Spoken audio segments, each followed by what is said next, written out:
12월 17일 금요일 새벽기도 시작합니다. 오늘 함께 묵상하실 하나님 말씀 요한일서 3장 9절 10절 2절 말씀입니다. 하나님께로부터 난 자마다 죄를 짓지 아니하나니 이는 하나님의 씨가 그의 속에 거하며 그도 범죄하지 못하는 것은 하나님께로부터 났음이라. 이러므로 하나님의 자녀들과 마귀의 자녀들이 드러나나니 무릇 의를 행하지 아니하는 자나 또는 그 형제를 사랑하지 아니하는 자는 하나님께 속하지 아니하니라. 아멘.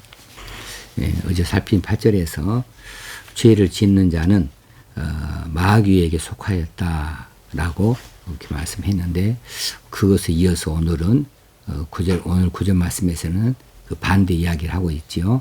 하나님께로부터 난 자는 죄를 짓지 않는다, 이렇게 말씀해 주고 계십니다. 자, 하나님께로부터 난 자, 하나님을 기원으로 해서 출생한 자라는 뜻이 되겠지요. 곧 영적으로 거듭난 자가 하나님께로부터 난 자입니다. 영적으로 거듭난 자는 어떻게 사는가? 과거의 타락한 본성에 의한 삶을 버리고 옛사람을 버리고 하나님의 말씀과 성령의 인도하심을 받는 새 사람으로서의 삶을 사는 거죠. 이전 것은 지나갔다. 이전을 뒤를 돌아보지 않습니다. 그리고 새롭게 되어진 이 새로운 삶을 살게 되는 것이지요. 이것이 거듭난 자의 삶의 모습입니다. 이것이 하나님께로부터 난 자의 모습이지요. 자, 하나님께로부터 난 자, 그것은 그 다음에 설명해 줍니다. 이는 하나님의 씨가 그 속에 거하며, 하나님께 난 자는 어떤 사람이냐? 하나님의 씨가 그의 속에, 그 사람 속에 거하며 그 안에 있는 것이다. 그도 범죄하지 못하는 것은 하나님께로부터 났습니다. 자, 요한 사도는 하나님의 씨가 하나님으로부터 난 성도들, 하나님의 씨가 누구에게요? 하나님으로부터 난 성도들 안에 있어서 그들로 죄를 짓지 않게 한다고 설명을 하고 있습니다. 자, 하나님께로 난 자마다 죄를 짓지 아니하는데, 왜냐하면은 하나님의 씨가 그 속에 있기 때문이다. 하나님의 씨가 그 사람 속에 있기 때문이다. 그렇다면 그 씨가 무엇일까? 그 씨에 대해서 학자들이 이런저런 이야기를 하는데, 대부분의 그 학자들은 이 씨에 대해서 말씀으로 봅니다. 혹은 어떤 분들 성령으로 봅니다. 근데 두 가지가 다 맞는 것 같아요.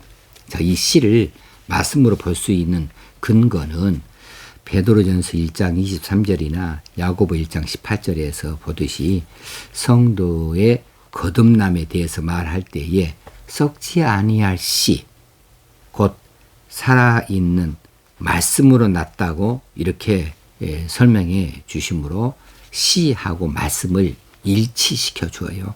그래서 이 씨가 말씀인 것을 우리로 알게 하는 것이죠. 그렇습니다.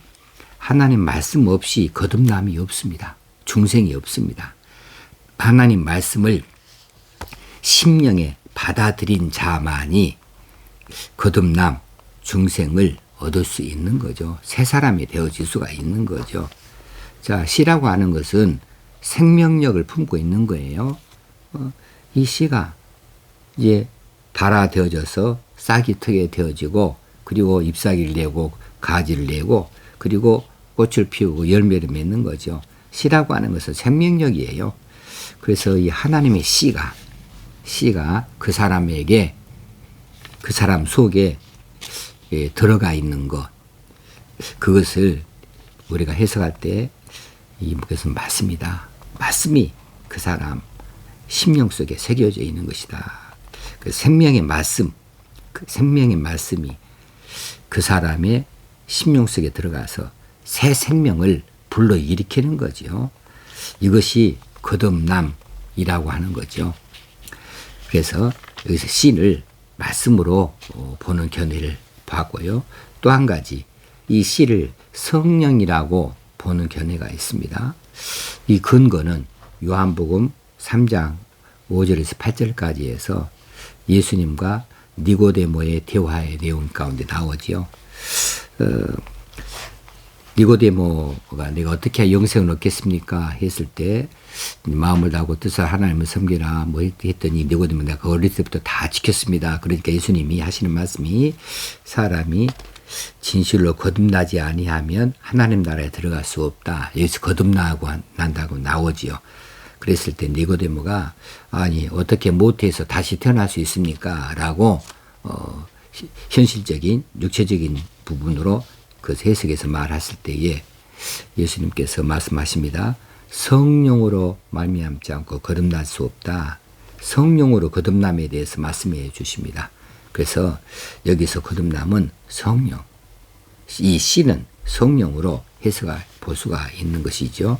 자, 이 씨가 하나님의 씨가 그 속에 있다 할 때에 이 씨가 말씀이든지 성령이든지 둘 다 같은 맥락이라고 봐져요. 왜냐하면 말씀의 저자가 바로 성령님이십니다. 성령께서 모든 말씀의 저자이시니까 말씀이 그 사람에게 심어졌다. 성령께서 역사하지 아니하면 그 사람에게서 말씀이 심어질 수가 없어요. 성령께서 작용하실 때에 그 사람이 회심하고 또 거듭남, 중생에 이르게 되어지는 거죠. 그런 의미에서 이 씨는 성령이라고 보고 말씀이라도 볼 수 있겠습니다. 자, 우리가 이 말씀을 그렇게 강조하는데 이 말씀이 곧 하나님이시거든요. 성령이 곧 하나님이시지 않습니까? 이 말씀이 우리 가운데 들어오게 되어졌을 때 우리가 하나님을 알게 되어지는 거죠. 그러므로 말씀은 아무리 강조해도 지나침이 없습니다. 말씀 없이 중생 없다, 거듭남 없다. 그러니 말씀을 소홀히 하는 자들, 말씀에 깊은 깨달음이 없는 자들, 말씀에 부딪혀보지 아니하는 자들, 말씀을 인격적으로 만나지 아니하고 모셔보지 아니하는 자들, 이 말씀에 순종하지 아니하는 이런 사람들이 있어서 아무리 겉으로 아름답게 보이고 많이 아는 것처럼 보여도 실상은 거듭남은 없는 사람이다. 껍데기만 있고 알맹이는 없다. 이렇게 볼 수가 있죠. 그래서 말씀을 중요하게 생각하고 말씀의 깊이를 더하실 수 있기를 바랍니다. 10절 말씀에 이름으로 하나님의 자녀들과 마귀의 자녀들이 드러나나니 그렇지요. 8절과 9절을 연결해서 봤을 때 이름으로를 우리가 해석할 수 있겠습니다.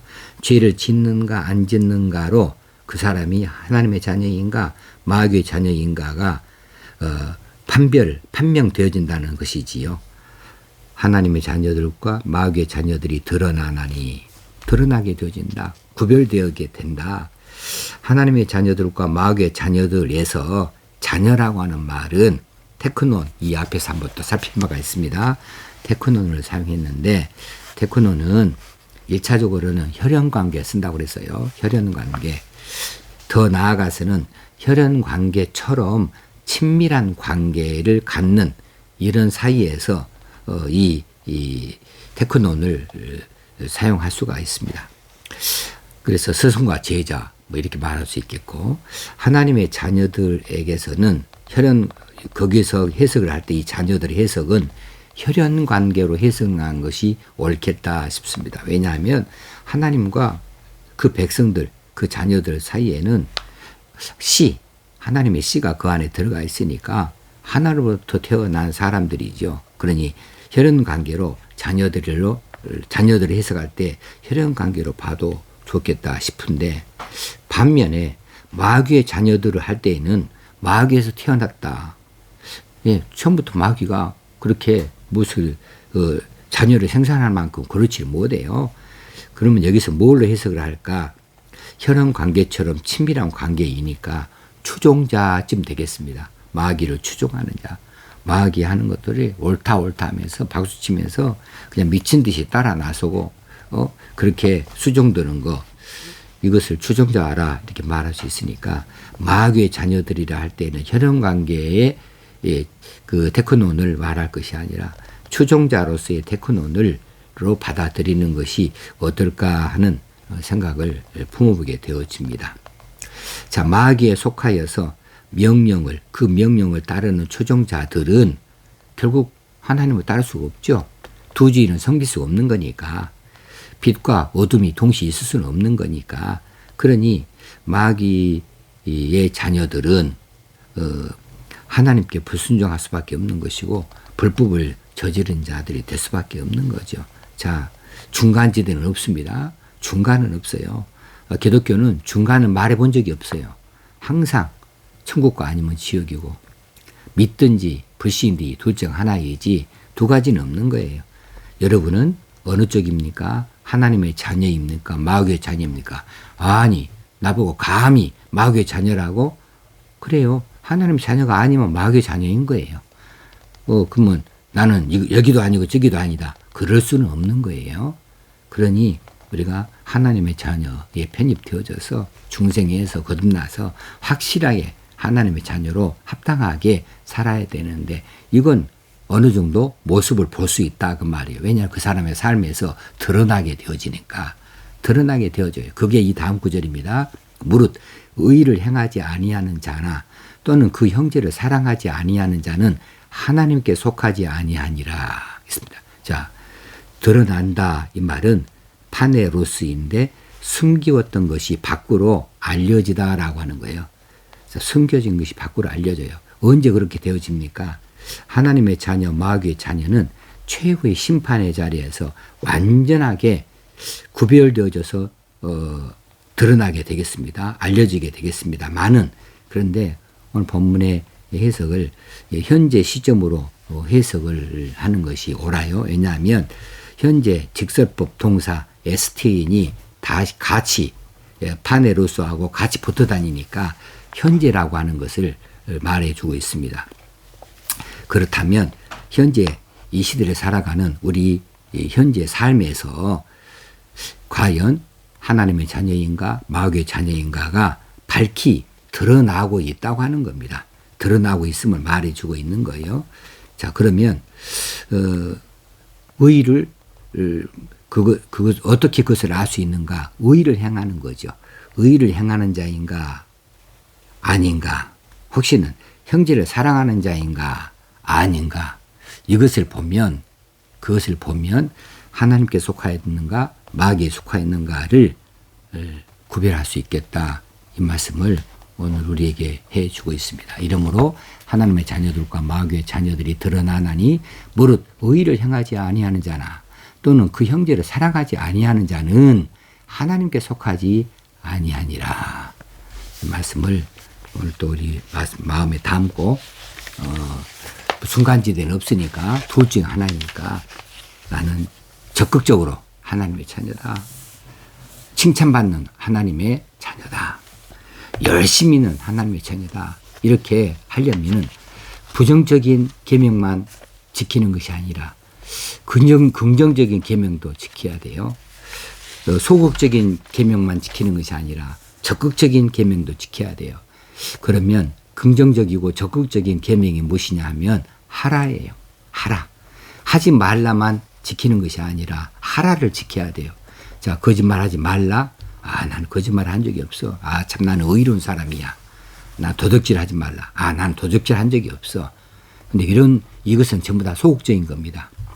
그런데 적극적으로는 내 부모를 공경하라. 이건 적극적인 거예요. 주의를 거룩하게 지내라. 이 적극적인 겁니다. 하라. 하라를 지키는 것. 이것이 긍정적이고 적극적인 명령이거든요. 이 명령을 잘 따라 지키도록 그렇게 가야지. 그 적극적인 것은 아이고 내가 힘없고 능력 없으니까 내려놓고 나는 적어도 도적질은 안 해. 적어도 남을 비판하지는 않아. 나 적어도 나는 남을 해하지를 않아. 이렇게 하지 말라만 지키는 것으로 만족을 하는 것은 합당치 않다. 그래서 더 칭찬받는 하나님의 자녀가 되기 위해서 긍정적인 측면, 적극적인 계명들을 열심히 따라 지킬 수 있도록 애를 써가는 거. 내 형제를 사랑하라. 내 이웃을 네 몸과 사랑하라. 이 모든 말씀을 적극적인 측면을 받아들이고 따라 나설 수 있도록 이 12월 달 메시아의 오심의 달에 다시 한번 각성할 수 있으면 좋겠습니다. 기도하겠습니다. 하나님 아버지, 오늘 또 이렇게 또 말씀하여 주셔서 감사합니다. 열심히 품고주를 섬기는 자들이 되게 하시고 하나님을 사랑하는 자들, 하나님께로 난 자들인 것을 나타내 보이게 하여 주옵소서. 예수님의 이름으로 기도합나이다. 아멘. 오늘 하루도 하나님이 주신 귀하고 복된 날 하나님 앞에서 영광을 드리는 귀한 삶을 순종으로 살 수 있고 감사로 살 수 있게 되어지길 주의 이름으로 축원합니다. 감사합니다.